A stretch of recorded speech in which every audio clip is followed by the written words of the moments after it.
Hello, welcome to Creating Portland. I'm your host, Pearson Coons, and on this podcast, I'll be interviewing progressive creators who are using their art to shape the culture of our city and beyond. I hope you enjoy this episode of Creating Portland.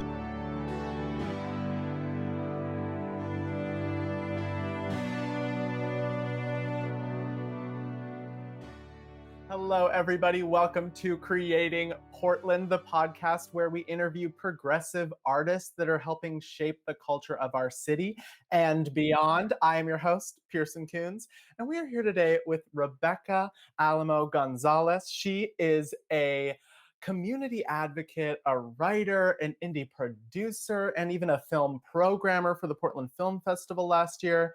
And I'm excited to get into it with her and talk about this art scene. Welcome to the show, Rebeca. Thank you so much for having me. Absolutely. So this is the question I start every podcast with, and it's pretty big. And so you can take it as specific as you want or as vague as you want and large as you want. But the question is, how are you, Rebeca, creating Portland? Oh, wow. Okay. Well, I think that the reason why I came to Portland is because I started binge watching a bunch of Portlandia. And I know that has its problematic things. Like, yeah. I remember as I started to meet more BIPOC folks that lived in here and realized like how it wasn't very inclusive and how it actually had some potential, gentrification issues, like it contributed to that. I didn't know about that. I was just coming from it as like I was living in Florida, hating myself and just being like, why am I so weird? Why doesn't my family understand me? And then I watched that and I was like, you know what? I think that the answer to how am I creating Portland is that that spirit of like embracing yourself and taking up space and saying, it doesn't matter if I'm a little weird, like we're all a little weird and we're all gonna like benefit from it, like I used to just worry so much about like, oh, is my accent passing? It's like, because my mother tongue is Spanish and not English, or like, I used to be so disconnected with my roots and I didn't like that when I would say, oh, I'm from Venezuela, people would like totally revert to the political thing. And it's like, yeah, I know, I don't want to be there. So I think it's like Portland has inspired me, and the folks that I have seen in this scene have inspired me to be more authentic. And the equity work that I'm doing right now with Open Signal has a lot to do with that. I've always been a very shy person. I mean, I love talking to people, but I don't necessarily love taking pictures of myself or like people seeing me on video. And this census thing has been like, hello, here I am. I'm going to tell you about all of these things that you're totally not thinking about that will affect you from here until the next 10 years. So it's really kind of pushed me to get out of my comfort zone. In more ways than one. And I've met some really cool people that are doing like things like, thinking how you can incorporate ASL into the work that you do, or like how different people are going to perceive your work or other people's work if they're, living with disabilities, if they're perhaps folks that are houseless or folks that have been marginalized and underrepresented, how to make it something that is not just like, that it's inspires trust, that is something that is like casual, it's a casual conversation. It's not like I'm telling you what to do, because as if I knew what I was doing. Like I'm just like in this boat of life with you, trying to do my best.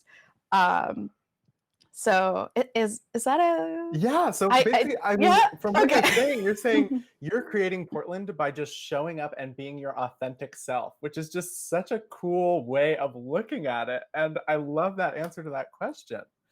Wow, I'm inspired by that, and I'm sure our listeners are too.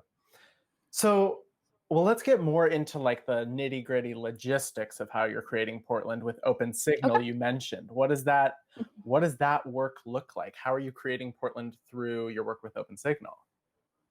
Okay, so for the folks that don't know, Open Signal is a community organization that what they want to do is to empower folks to be able to tell their own stories. There is a history of underrepresentation and misrepresentation in the media. So we're trying to make it as cheap as possible for folks to be able to have access to cameras and equipment and studios. But then COVID hits. And it's like, oh, how do we do this in a way that's safe for the people that come in and for ourselves? And that's been a struggle. So I was actually talking with my supervisor about how it's been really cool to be able to do so many census things that are kind of thinking outside the box. So it originally was just going to be when people came into the door, I was just going to ask them like, oh, have you taken the census? Mm, If not, here's a computer, here's a phone. Let me explain you why this is important. But it turns out that that became impossible. So we started to try to think about things that we could do.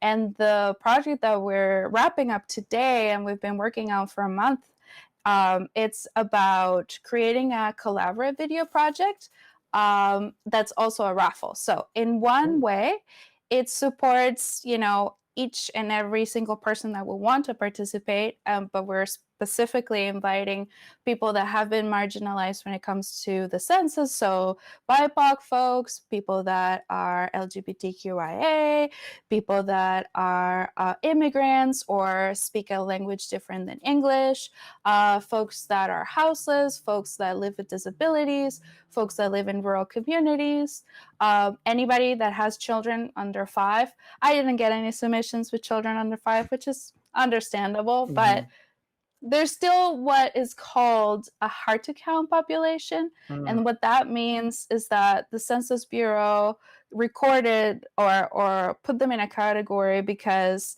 they were folks that had a harder time self-responding. And in a mm, way, that makes total sense because like the Census Bureau is a government agency and their approach to taking the census is like, you have to do this. mhm, We're gonna prosecute you if you don't. And it's like technically you are supposed to, but we don't know of a case where people have been prosecuted for that. mhm. And oh well, I guess I could start by explaining like why the census is important. If you like, I can go into that route. But basically, I work with this. My God, I'm losing my train of thought. I'm working with this campaign called We Can Oregon, and it's made up by Black women. We're the creators of it. And the whole narrative is like, we don't want to approach it from the fear. We feel Mm, like that's useless, that's not helpful. It is also a right. It's an empowering thing, is that to be if you get included. to say, yes, exactly, Mm, exactly. To say, I am here, and going back to the same thing about showing up as yourself, like I am here, mhm, and I'm mixed, and this is my races, and I am here, and you need to be able to fund the services that will support this community. mm, Um, so that's the importance of the census of like, well, it has many things. It's basically tied to the federal allocated funds that Oregon receives, and right now, the Oregon's budget is about a third of what we receive federally. So it's super important for our city to run the way it's been running, and it's actually been running already undercounting certain populations. So mhm, if we don't want public services to become worse and less accessible, if we want to make sure that there's a process called redistricting, which means that when you say, oh, there's this amount of people in this neighborhood or in this district, but if the majority of the people that fill out the census are white because they're more comfortable with it. They're not so scared sharing their information with the government. Mm-hmm. And people of color are restrained. If people that are LGBTQA and are really bothered, and with very much within reason, they are bothered by the sex question. Oh, yeah. Which is problematic, and I can address that if you want to. Or, you know, just like immigrants that feel like because the language is residents of Oregon instead of like every single person that lives here. Yeah. I am personally not a resident. I didn't think that I had to take the census. You're so used to the fact that you're like you're not even you can't say second class citizen because you're not even a citizen, right? So, okay, so then how does that connect to Open Signal? How does your artwork connect with your census work? Thank you. So the network of people that we support are producers, community producers. Okay. A lot of them are people of color. A lot of them are LGBTQIA. A lot of them speak a language other than English. And a lot of them are parents. So we were like, oh, we're in a central location in MLK. Like this, it just worked out to be a great place to be able to allow folks to come in and take the census and whatnot. But because they're already interested in film, we were like, people are itchy. They're calling us. They're saying, we want to, use your equipment. We want to use the studios. And I was like, okay, well, most of us have a cell phone. And the people that have been connecting with us have been doing that through Zoom. So if we can design a video project that is very simple, something that is between 15 to 16 seconds, that you can use your phone and you can use, Zoom to send a personal message about the census, then we're tying those things together. Like we're incentivizing people to keep this in their minds, to remind the people around them to do it. But it's also a creative way to show up as yourself and to just like express why it is important for you. And I've gotten some really good replies. I've gotten some from high school students, which are like, hey, we can't vote and we want to do, a difference for our community. I've gotten some from folks that were speaking in totally, completely their own language. So we have a Cantonese submission, and we got a, what was it?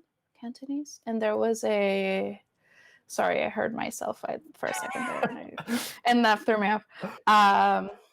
Cantonese and well, I forgot, but that's okay. It doesn't matter. People, it just their language is now being counted, their ethnicity is now being counted and included as part of this conversation, which is so cool. And so you guys already had access to like a disproportionately large amount of BIPOC, queer, people of different identities than the sort of the mainstream Portland identity. And so you capitalized on that, leveraged it towards this sort of social activist cause through video, which is such a cool way of using video. Oh, thank you. And then, well, that's only half of it, really. The other half was like, well, there's, our neighborhood is hurting because of COVID. Is there a way that we could support, local businesses that are also BIPOC owned? So those are the prices that we've been selecting. And right now we have available, there's one called Letra Chueca, which is a very cool studio. It's this Chilean immigrants. They're really sweet. They're both women. And their message is just so empowering for me as a Latinx person. They kind of do prints in Spanglish. So like have a little bit of Spanish, a little bit of English. That is super empowering. We have some Spanish content in Open Signal, and we have some staff that is Latinx, and we have like a demographic of that. And that's been working out, having that as an incentive. Also, we have Tamale Boy, which is this awesome, really delicious. They're a food cart, I believe. Yeah. And they have a new location. Well, not new, but like they have a location on Deacom too. Just a shout out to Tamale Boy. Thank you.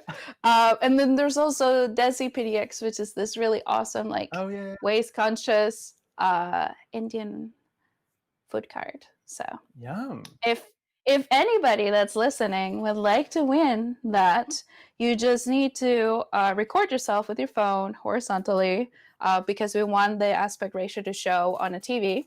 But if you can't do it, we'll figure it out. We've been doing that. And or use Zoom, like just record yourself as you were normally with Zoom, for between 15 to 60 seconds, and just say why the census is important to you. And if you do that before 11:59 today, you can be in the raffle to win one of those prizes. So Whoa, very cool. And when does this all come to a head? When are we stopping counting the census? that's a very good question. It has shifted all around. It was going to be August. Then it got extended because of COVID to October 31st. And then just recently, like a week and so ago, it got shortened to September 31st. Oh. So that's not good. It should have been, I think October, sorry, it would have been much better. So we are kind of like, and OpenSignal is not going to be able to be a CAC, which is a Census Assistance Center, for too long. So that's why it's like, the raffle ends today. Get yourself counted right now.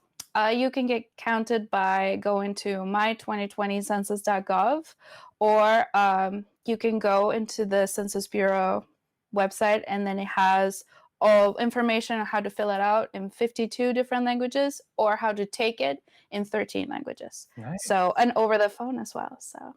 Okay, nice. Well, we'll make sure to link all of that information in the description of this episode, because that is so important. Wow. Thank you. And that's just one of those things that you don't think about that often. It sort of seems like this far off, distant thing. It doesn't happen very often. And so I totally see the importance of raising awareness for it with these videos you're doing with OpenSignal. So that's such a cool idea. So, okay, let's zoom out of that. Let's now look at Portland art in general, beyond the census, beyond the population. Let's look at the Portland art scene specifically. What are your thoughts on it? What's your perspective on the Portland art scene? What do you like about it, and what do you sort of not like as much about it? Where does it need to improve? Well, I think I would say that the perception that people have that Portland's a very white city in certain film spaces is true. In the 4 film festivals that I've worked with, we always tend to get more white focused films. And, I think that mostly recently, due to the anti-racism work that has sparked, all this protests, I think that those spaces are really kind of taking a harder look at themselves and seeing how they are possibly perpetuating, the status quo, and how they can better support. I think that there's many organizations in town that are doing like an amazing job, and they didn't need, this protest to wake up, like that they already knew that was an issue, and they wanted to address it.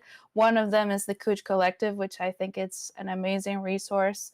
There's many aspects of it. First of all, it centers around supporting the female and non-binary filmmakers, not only in front of the screen, but also behind the screen. So it's very empowering when you're in a full room where like everybody there is just like very welcoming and very different and very themselves. Not to say that more traditional sets are not like are necessarily uncomfortable or anything, but it is jarring to see like, wow, every single person in this room is either a woman or a non-binary person. Like that's odd. So, but odd in a good way. It's like, it's why rare. doesn't this? Yeah, why didn't this happen more? And I think that is something to be excited about, like to know that that's a resource, and that if someone that is listening, it's like trying to get into film and it's kind of new at it and would like to like receive mentorship, they have a mentorship program. And I know because they've reached out to me a couple times to support folks that wanted to be screen supervisors. But they have all sorts of different roles, and they also host this very cool workshops that try to give more opportunity to like bridge those gender gaps in the industry. So I think that's pretty cool. The things that I don't like as much is like, I think that whenever we have discussions about inclusion, we need to be able to look at it from also an equitable perspective.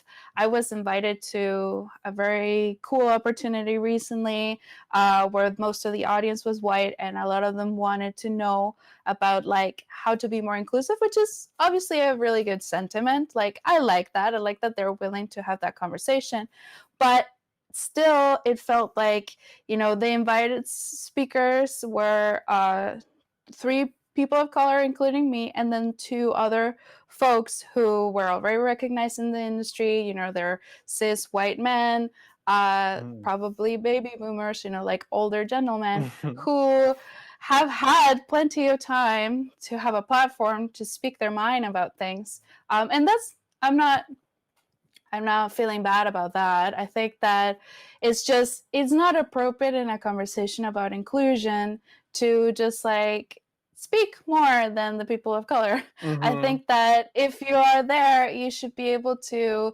realize that it's totally cool that you have questions. That's important, like ask questions, you know, especially if people accepted to answer them. But yeah, I don't know. It felt like they took most of the narrative to justify how they're doing very well, how they're, you In know, terms of being inclusion. inclusive. Yeah. Yeah. And it's like, you know, it could be worse, obviously. Like I feel about like when I think about the art that I was exposed to when I grew up in Venezuela, I started watching a bit of improv, and like a lot of the humor is problematic and it's not inclusive, and it's very like very straight and very traditional. The country in general is like super Catholic, right? So in spaces where you would think that like art would be subversive, it isn't as subversive as you, I mean, compared to here, obviously, you know. So in that way, it's like, I think that because it's the West Coast and because we're Portland and because we're trying to be more inclusive, then that is going. But I think that there's still, you know, a long way to go for us to like fully feel like, oh, everybody really has an opportunity to be themselves and to show up as themselves. But what I took away from that experience is that, wow, you know, like even though sometimes it's scary to say be vulnerable and talk about like how things are hard and how I sometimes don't finish screenplays because they're just it gets you in an emotional place where you're confronted with trauma and you're like, wow, it's like hard to tap into that place. So another really cool thing that I've noticed in the Portland art scene is that a lot of people that have had traumatic experiences or it's hard for them to tell their own stories, reach out to people that are within their community that can support them. So that's what I'm doing for a friend of mine, which was abused by a police officer, I think about 8 years ago, and wasn't able to talk about that. And it's a story that's also very topical right now. But at the time, it was something that she felt like she couldn't really say personally. So in a way, she's giving me courage and like giving me her story to tell, you know. And obviously she's involved. It's kind of like a partnership situation. Like I consider us both the writers of the story because it's like it's her life. She should be able to decide what things should be told and what things shouldn't.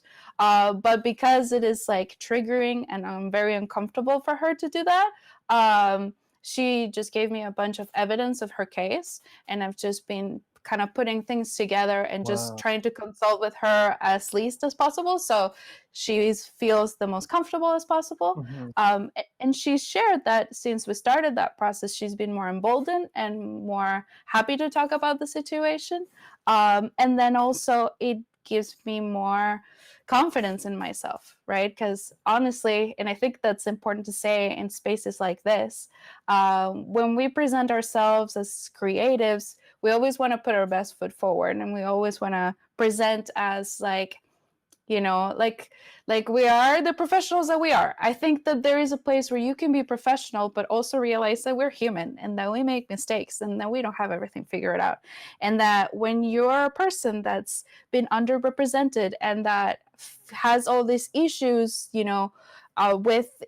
with showing up and taking up space, it's Mm. hard to sometimes be able to confront that using art. So um, I just feel very inspired when I see people that are, especially mostly either queer folks or LGBTQIA folks in general, and women, particularly women of color, who are saying, well, nobody has represented us correctly, so we're just gonna, like take the camera, we're gonna do it ourselves. Yes. And that is just very empowering to me.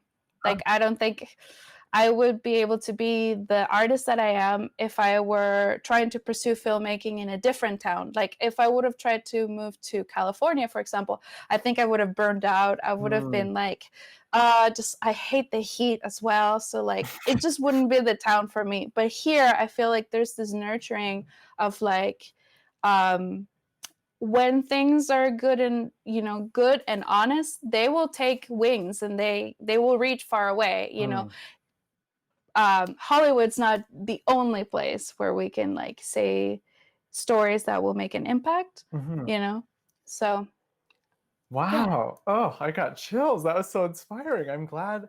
I mean, I'm so comforted to know that you are feeling this level of support and this level of ability to be so authentic in your work in this city. And like you're saying, like from the outside, this city looks so white and so exclusive in a lot of ways. And a lot of that's being even more exposed right now with the movement that's going on.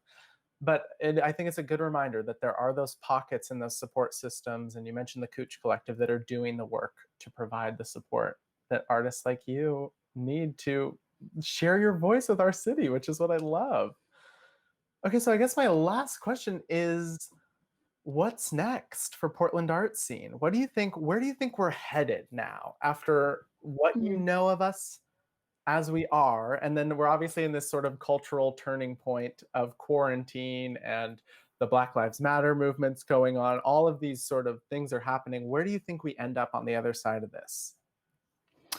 I think that the wonderful thing about pain is that it can really humble you. It really makes you think about things that you didn't consider before. So I've been hearing from people who used to be more I guess less understanding or like more demanding when it came to creating art and creating it quick and making it good, and like kind of like that capitalist mindset of like produce, produce, produce, do, Yes, yes. are confronted with like, wow, we can't do as much. Hmm. So what can we do that is meaningful? And I've been seeing organizations that are starting to like being open to pivot in ways that they've never had before. So I'm really excited because I'm going to be collaborating with Milagro Theater, Oh, yeah. and it's really, really new and it's still kind of in the brainstorming phase. But what they reached out to me because they said that obviously we can't have a live audience, we need to be able to continue telling our stories because that's important for us. And they have been for 25 years doing a festival about Day of the Dead, and they don't want to stop that. So obviously that's very important. But like this creative, I think that only good things can come up from what the quarantine has forced us to do is force us to realize like, wow, unemployment and Medicaid and many other like public services, it's like they're important for everybody. Mm. It's like I think it makes us realize like it doesn't matter, It doesn't matter necessarily. I mean, obviously, there's the factors of like you're more likely to get sick if you may have more resources, less resources, you know, to make sure that you stay in good health.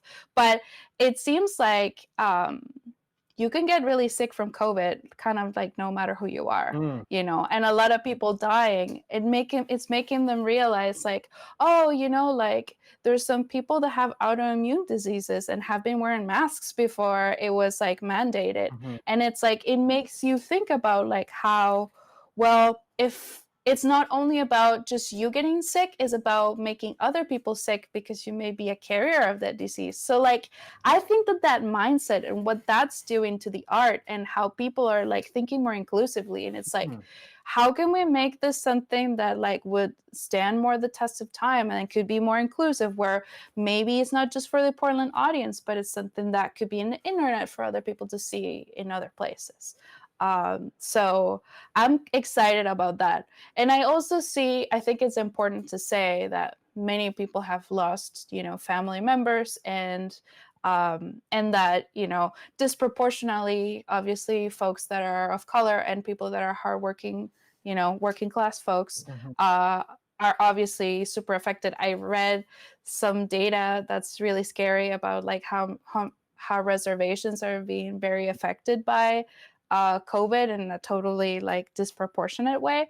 So I think that there needs to be a space to realizing, well, there is the exciting part of like pivoting and thinking in creative ways that we've never thought before, but also realizing, you know what, we need time to self-care. Like, you know, if your parents just died, if your neighbor just died, like, or your neighbor is sick, like, I love to see like this community fridges that are starting to happen, or like these initiatives of like, you know, it's not so much about like, oh, you proving to me that you really need this. It's like, oh, you know, like we all can use some food security. We can all be like more respectful towards each other. And like coming from Venezuela, where people like touch you a lot and like they're very physical, I kind of like the idea of like people being 6 feet away from me. It's like, you have your space and I have my space. Yeah, I think we're all going to really need to heal as a city and as a world from what's happening right now. And I think art's going to definitely play an important part in that. Oh, I guess the last thing I would say about that, I've been seeing a lot of, I mean, pre the raffle that I'm doing with Open Signal. Before that, I have also seen lots of people that have been using like TikTok or just like tiny little short films on their phones, documented like how their family are driving them crazy, or like, you know, like how they can't go out and then they need to do like dance parties at home. Like, that's been kind of cool. Yeah, there's a lot of uplifting parts to the creative side of this. Yeah. Well, thank you so much, Rebecca. You have just uplifted me so much too and made me feel so good about like the direction we're heading, even though it's going to be so hard. I think you're right. It is going to be so positive and much more collectively focused and much more inclusive and equitable. So that's so exciting for our city and for everyone. Well, thank you so much for being here. Really appreciate it. Where can we find you online? Okay, so I say that a good place would be to look me up on Instagram at REBE lower dash, is that underscore rights. So that's Rebe underscore rights. Okay. Rebe because people call me Rebe instead of Becca. Okay. Back home. So perfect. Well, we will definitely link that in the description along with the census raffle and just information about where to fill out the census with the work that Rebecca's doing. And yes, you can follow us at Creating PDX on Facebook, Instagram, and Twitter. Thank you so much for tuning in for another episode of Creating Portland. I'm your host, Pearson Coons, and we will see you next time. Bye, y'all. thank you so much for tuning into this episode of Creating Portland with me, Pearson Coons. Don't forget to rate, review, and subscribe. And check us out on Facebook, Instagram, and Twitter at Creating PDX, or on our website, creatingpdx.com. This podcast was brought to you by Wolf and Thunder Productions and Golden Pride Productions. See you next time. Bye!